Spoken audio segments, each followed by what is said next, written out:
सांगलीत तरुणाची कोयत्याने निर्घृण हत्या, पाठलाग करून 9 वार, शहरात तणाव. शहरातील स्वामी समर्थ घाट परिसरात मंगळवारी सायंकाळी एका 20 वर्षीय तरुणाचा पाठलाग करून कोयत्याने सपासप वार करत निर्घृण खून करण्यात आला.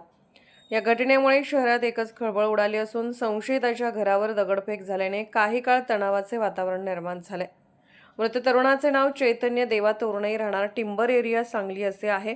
प्राथमिक माहितीनुसार परिसरातील 2 गटांमध्ये वर्चस्वाच्या वादातून गेल्या आठवडाभरापासून धुसफूस सुरू होती. त्याच पार्श्वभूमीवर 7 ते 8 जणांच्या टोळीने स्वामी समर्थ घाट परिसरात चैतन्याचा पाठलाग केला. जीव वाचवण्यासाठी चैतन्याने पळण्याचा प्रयत्न केला, मात्र हल्लेखोरांनी त्याला गाठून कोयत्याने तोंड, डोके, पोट व पायावर सपासप वार केले. गंभीर जखमी झालेल्या चैतन्याचा घटनास्थळीच मृत्यू झाला.